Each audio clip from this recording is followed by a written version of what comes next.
Hey guys, it's Katie with S&B, and today we're going to install the new particle separator on the Polaris Pro XP. Start by removing these 4 screws, and then you're going to lift up on the handle to remove the bed.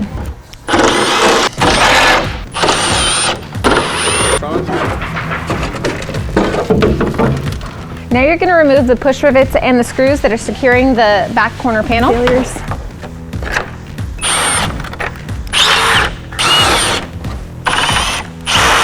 Now you're going to remove this push rivet. In order to gain access to this back panel, we're going to have to remove both of the back seats. There's a button on the back, so you're just going to reach through here, push, and it'll just pop off. Next, you're going to remove these 3 screws and the push-in rivet back here.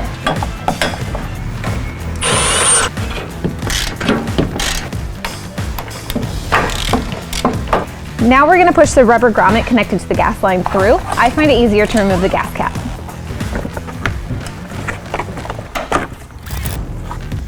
Now we're going to remove this side panel. There are 2 clips down here that you're just going to have to pull out.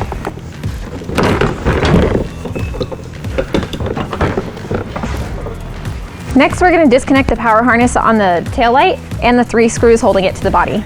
You'll have to pull back this black tab at the top, and then you can pull down.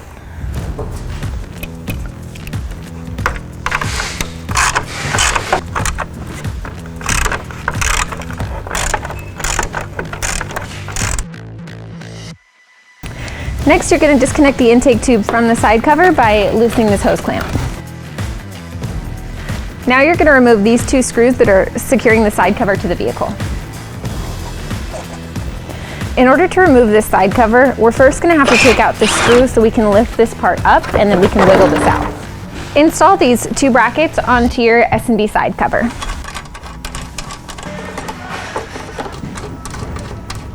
After you remove this screw, it does get a little loose, so I just put the screw back in here to hold it in place, and then we're going to install the side cover. Reinstall this screw. Install the intake tube on the S&B side cover. Now go back and make sure you tighten these bolts just to make sure that this doesn't move around too much. Install the clamp adapters with the provided screws and washers onto the particle separator.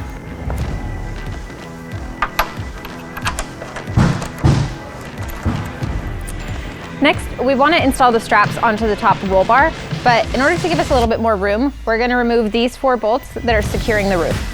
When installing the straps, we put a piece of plastic down to prevent any scratching. Install the pivot bodies onto the straps using the provided hardware.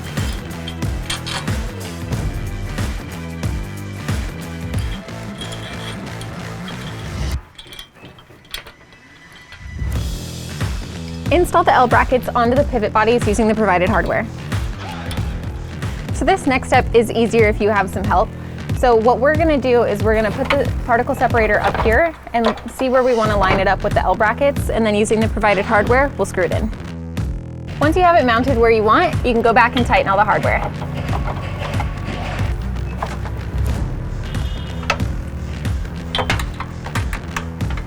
Now we're going to measure the tube to see how much we need to cut off. So we're going to do that by placing it in here. And then we want ours to go up and follow this. So we'll bring it up, bend it over, and we'll just estimate about right here. Once you've cut the flex duct to length, you're then going to install the end cuffs and the hose clamps.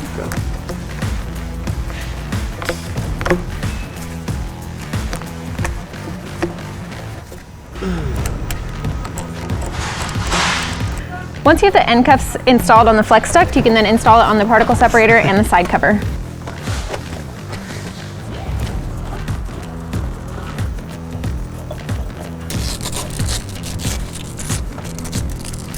Next, you're going to install the ignition sensor on the orange wire on the right side.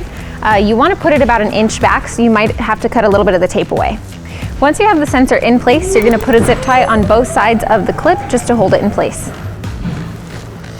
We're going to plug in the harness, and then we're going to test it to make sure it works. So to do that, you'll just lift this up, pop this out, and then you can plug it right in. Once you have the front connected, you're going to take the main harness and take it to the back, and then you're going to install the main harness the ignition sensor harness, both into the control harness, and then you'll plug it into the fan, and then we can do our testing. So to make sure everything's working, we're going to do a series of 3 tests. You're going to start by putting the vehicle in the key-on position. You should feel light airflow coming from both of the fans. And then you're going to put it into idle, where you should feel the airflow a little bit harder. And then last, you're going to rev the engine to about 4,000 RPMs for about 5 seconds, and then you're going to let off, and you should hear the fans at max speed for about 2 seconds, and then it'll decrease. After you've done all 3 tests and determined that it does work, you're going to then unplug all the harnesses and we're going to route it through the vehicle. Remove the back panel by disengaging these 6 pins.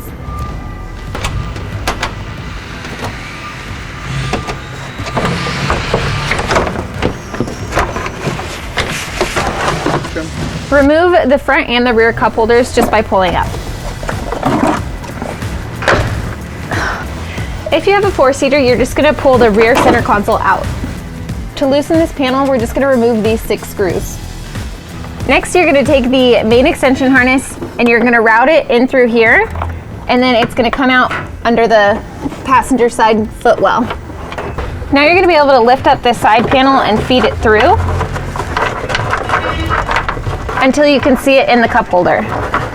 So the wire came from down here, and what we did is we pulled out this panel, stuck it up under there, and brought it up through the cup holder.